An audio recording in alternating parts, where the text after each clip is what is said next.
dos governadores do Nordeste se reuniram nessa terça-feira, nessa segunda-feira, em Salvador, para discutir uma agenda conjunta de ações. Uma das medidas é a criação de uma central de licitações envolvendo os 9 estados da região Nordeste para compra de produtos e serviços dentro de um modelo de organização administrativa para reduzir custos e transformar esse serviço mais próximo da população.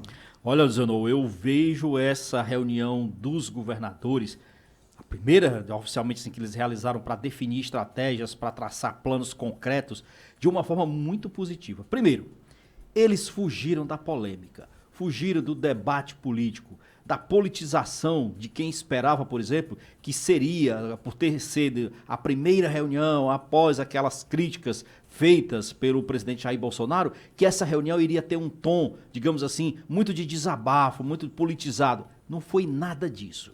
Eles foram muito focados, muito concretos no que queriam e foram para definir estratégias que tragam, de fato, resultados para a região. Essa do consórcio, para compras na área de saúde, de educação, por exemplo, a previsão é que fazendo essas compras conjuntas, eles têm uma economia em torno de 50%. Você imagina o que é você ter um volume de compras feita numa licitação que abrange o atendimento para 9 estados. Quer dizer, a economia, se isso for levado ao pé da letra, se for levado de forma séria, como se espera que seja, que possa trazer. Então, isso é um bom resultado, sem sombra de dúvida.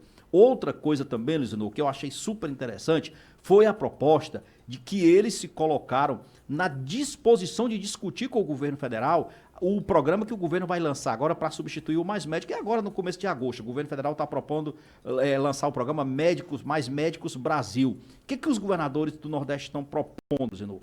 Ouvir o ministro da Saúde, o Mandetta, para que ele se coloque à disposição de complementar esse programa, principalmente atuando naqueles municípios onde há maior dificuldade de acesso à saúde, onde, por exemplo, os médicos estão mais escassos, e aí eles entrariam complementando o programa, atuando, por exemplo, facilitando a chegada dos médicos, contratando profissionais, inclusive pelo serviço de CLT. A gente não sabe como vai ser, como vai ser os critérios do programa direitinho, mas isso significa dizer o seguinte, que os governadores demonstraram predisposição em negociar, em avançar de forma concreta nas suas gestões. Eu acho que é por aí a questão do sucesso dessa reunião de governadores, para além das questões políticas. Ontem, como a gente acabou confirmando aqui, o governador Camilo Santana de fato não esteve presente.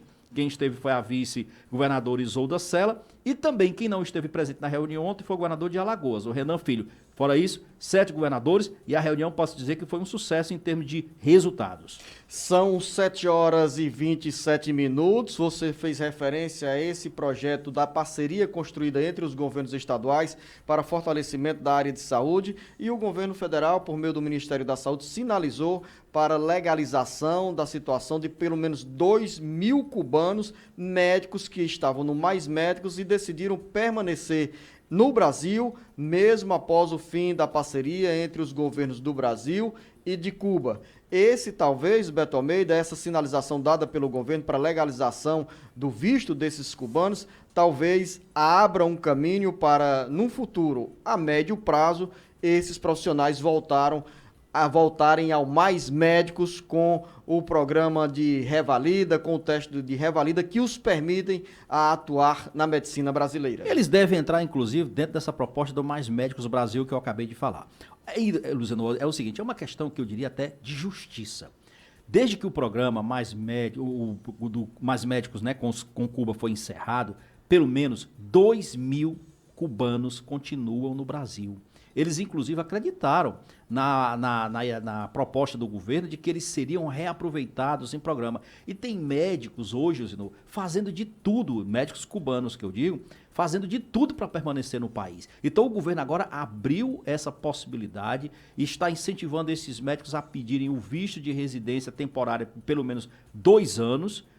Para isso, eles têm que ir lá na sede da Polícia Federal, assinar uma série de documentos, regulamentar a sua permanência no Brasil e, a partir daí, ingressarem no programa, que vai ser lançado agora no começo de agosto. Eu acho que isso é justiça com os profissionais cubanos que acreditaram nas promessas do país, que acreditaram e querem viver aqui, que querem prestar serviços aqui. Eles mostraram que podem ser bem úteis nos pequenos municípios e, principalmente, Luzinor, agora eles vão ser resgatados, inclusive na sua dignidade profissional.